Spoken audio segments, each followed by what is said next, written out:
श्री विष्णु अष्टोत्तर शतनामी स्तोत्रम। वासुदेवं हृषीकेशं वामनं जलशायिनं जनार्दनं हरिं कृष्णं श्रीवक्षं गरुडध्वजं वाराहं पुण्डरीकाक्षं नृसिंहं नरकान्तकम् अव्यक्तं शाश्वतं विष्णुम् अनन्तम् अजं व्ययम् नारायणं गदाध्यक्षं गोविन्दं कीर्तिभाजनं गोवर्धनोद्धरं देवं भूधरं भुवनेश्वरं वेत्तारं यज्ञपुरुषं यज्ञेशं यज्ञवाहनं चक्रपाणिं गदापाणिं शङ्खपाणिं नरोत्तमं वैकुण्ठं दुष्टदमनं भूगर्भं पीतवाससं त्रिविक्रमं त्रिकालज्ञं त्रिमूर्तिं नन्दकेश्वरं रामं रामं हयग्रीवं भीमं रौद्रं भवोद्भवं श्रीपतिं श्रीधरं श्रीशं मङ्गलं मङ्गलायुधं दामोदरं दमोपेतं केशवं केशिसूदनं वरेण्यं वरदं विष्णुम् आनन्दं वासुदेवजं हिरण्यरेतसं दीप्तं पुराणं पुरुषोत्तमं सकलं निष्कलं शुद्धं निर्गुणं गुणशाश्वतं हिरण्यतनुसङ्काशं सूर्यायुतसमप्रभं मेघश्यामं चतुर्बाहुं कुशलं कमलेक्षणं ज्योतिरूपं रूपं च स्वरूपं रूपसंस्थितं सर्वज्ञं सर्वरूपस्थं सर्वेशं सर्वतोमुखं ज्ञानं कूटस्थलमचलं ज्ञानदं परमं प्रभुं योगीशं योगनिष्णातं योगिसंयोगरूपिणम् ईश्वरं सर्वभूतानां वन्दे भूतमयं प्रभुम् इति नामशतं दिव्यं वैष्णवं खलु पापहं व्यासेन कथितं पूर्वं सर्वपापप्रणाशनं यः पठेत प्रातरुत्थाय स भवेद वैष्णवो नरः सर्वपापविशुद्धात्मा विष्णुसायुज्यमाप्नुयात् चान्द्रायणसहस्राणि कन्यादानशतानि च गवां लक्षसहस्राणि मुक्तिभागी भवेन्नरः अश्वमेधायुतं पुण्यं फलं प्राप्नोति मानवः इति श्रीविष्णुपुराणे श्रीविष्णु अष्टोत्तरशतनामी स्तोत्रम्। श्रीविष्णु अष्टोत्तरशतनामी स्तोत्रम्। वासुदेवं हृषीकेशं वामनं जलशायिनं जनार्दनं हरिं कृष्णं श्रीवक्षं गरुडध्वजं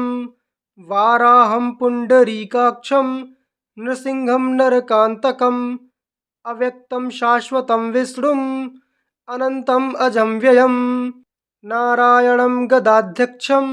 गोविन्दं कीर्तिभाजनं गोवर्धनोद्धरं देवं भूधरं भुवनेश्वरं वेत्तारं यज्ञपुरुषं यज्ञेशं यज्ञवाहनं चक्रपाणिं गदापाणिं शङ्खपाणिं नरोत्तमं वैकुण्ठं दुष्टदमनं भूगर्भं पीतवाससं त्रिविक्रमं त्रिकालज्ञं त्रिमूर्तिं नन्दकेश्वरं रामं रामं हयग्रीवं भीमं रौद्रं भवोद्भवं श्रीपतिं श्रीधरं श्रीशं मङ्गलं मङ्गलायुधं दामोदरं दमोपेतं केशवं केशिसूदनं वरेण्यं वरदं विष्णुम् आनन्दं वासुदेवजं हिरण्यरेतसं दीप्तं पुराणं पुरुषोत्तमं सकलं निष्कलं शुद्धं निर्गुणं गुणशाश्वतं हिरण्यतनुसङ्काशं सूर्यायुतसमप्रभं मेघश्यामं चतुर्बाहुं कुशलं कमलेक्षणं ज्योतिरूपं रूपं च स्वरूपं रूपसंस्थितं सर्वज्ञं सर्वरूपस्थं सर्वेशं सर्वतोमुखं ज्ञानं कूटस्थलमचलं ज्ञानदं परमं प्रभुं योगीशं योगनिष्णातं योगिसंयोगरूपिणम् ईश्वरं सर्वभूतानां वन्दे भूतमयं प्रभुम् इति नामशतं दिव्यं वैष्णवं खलु पापहं व्यासेन कथितं पूर्वं सर्वपापप्रणाशनं यः पठेत् प्रातरुत्थाय स भवेद् वैष्णवो नरः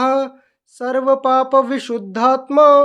विष्णुसायुज्यमाप्नुयात् चान्द्रायणसहस्राणि कन्यादानशतानि च गवां लक्षसहस्राणि मुक्तिभागी भवेन्नरः अश्वमेधायुतं पुण्यं फलं प्राप्नोति मानवः इति श्रीविष्णुपुराणे श्रीविष्णु अष्टोत्तरशतनामि स्तोत्रम्। श्रीविष्णु अष्टोत्तरशतनामि स्तोत्रम्। वासुदेवं हृषीकेशं वामनं जलशायिनं जनार्दनं हरिं कृष्णं श्रीवक्षं गरुडध्वजं वाराहं पुण्डरीकाक्षं नृसिंहं नरकान्तकम् अव्यक्तं शाश्वतं विष्णुम् अनन्तम् अजं व्ययं नारायणं गदाध्यक्षं गोविन्दं कीर्तिभाजनं गोवर्धनोद्धरं देवं भूधरं भुवनेश्वरं वेत्तारं यज्ञपुरुषं यज्ञेशं यज्ञवाहनं चक्रपाणिं गदापाणिं शङ्खपाणिं नरोत्तमं वैकुण्ठं दुष्टदमनं भूगर्भं पीतवाससं त्रिविक्रमं त्रिकालज्ञं त्रिमूर्तिं नन्दकेश्वरं रामं रामं हयग्रीवं भीमं रौद्रं भवोद्भवं श्रीपतिं श्रीधरं श्रीशं मङ्गलं मङ्गलायुधं दामोदरं दमोपेतं केशवं केशिसूदनं वरेण्यं वरदं विष्णुम् आनन्दं वासुदेवजं हिरण्यरेतसं दीप्तं पुराणं पुरुषोत्तमं सकलं निष्कलं शुद्धं निर्गुणं गुणशाश्वतं हिरण्यतनुसङ्काशं सूर्यायुतसमप्रभं मेघश्यामं चतुर्बाहुं कुशलं कमलेक्षणं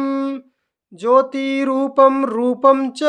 स्वरूपं रूपसंस्थितं सर्वज्ञं सर्वरूपस्थं सर्वेशं सर्वतोमुखं ज्ञानं कूटस्थलमचलं ज्ञानदं परमं प्रभुं योगीशं योगनिष्णातं योगिसंयोगरूपिणम्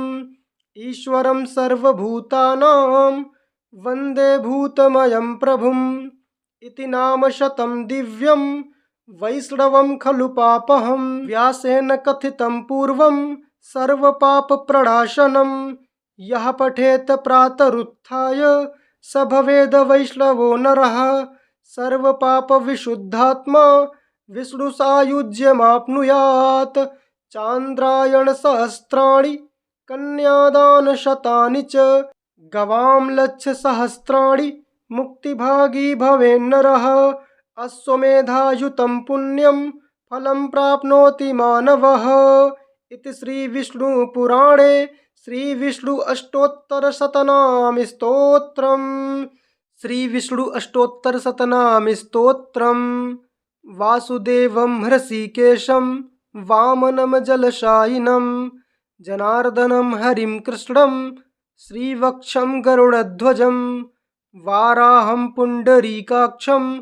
नृसिंहं नरकान्तकम् अव्यक्तं शाश्वतं विष्णुम् अनन्तम् अजं व्ययं नारायणं गदाध्यक्षं गोविन्दं कीर्तिभाजनं गोवर्धनोद्धरं देवं भूधरं भुवनेश्वरं वेत्तारं यज्ञपुरुषं यज्ञेशं यज्ञवाहनं चक्रपाणिं गदापाणिं शङ्खपाणिं नरोत्तमं वैकुण्ठं दुष्टदमनं भूगर्भं पीतवाससं त्रिविक्रमं त्रिकालज्ञं त्रिमूर्तिं नन्दकेश्वरं रामं रामं हयग्रीवं भीमं रौद्रं भवोद्भवं श्रीपतिं श्रीधरं श्रीशं मङ्गलं मङ्गलायुधं दामोदरं दमोपेतं केशवं केशिसूदनं वरेण्यं वरदं विष्णुम् आनन्दं वासुदेवजं हिरण्यरेतसं दीप्तं पुराणं पुरुषोत्तमं सकलं निष्कलं शुद्धं निर्गुणं गुणशाश्वतं हिरण्यतनुसङ्काशं सूर्यायुतसमप्रभं मेघश्यामं चतुर्बाहुं कुशलं कमलेक्षणं ज्योतिरूपं रूपं च स्वरूपं रूपसंस्थितं सर्वज्ञं सर्वरूपस्थं सर्वेशं सर्वतोमुखं ज्ञानं कूटस्थलमचलं ज्ञानदं परमं प्रभुं योगीशं योगनिष्णातं योगिसंयोगरूपिणम् ईश्वरं सर्वभूतानां वन्दे भूतमयं प्रभुम् इति नामशतं दिव्यं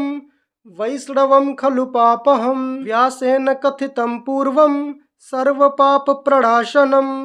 यः पठेत प्रातरुत्थाय स भवेद वैष्णवो नरः सर्वपापविशुद्धात्मा विष्णुसायुज्यमाप्नुयात् चान्द्रायणसहस्राणि कन्यादानशतानि च गवां लक्षसहस्राणि मुक्तिभागी भवेन्नरः अश्वमेधायुतं पुण्यं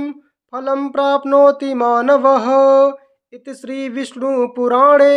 श्रीविष्णु अष्टोत्तरशतनामस्तोत्रम्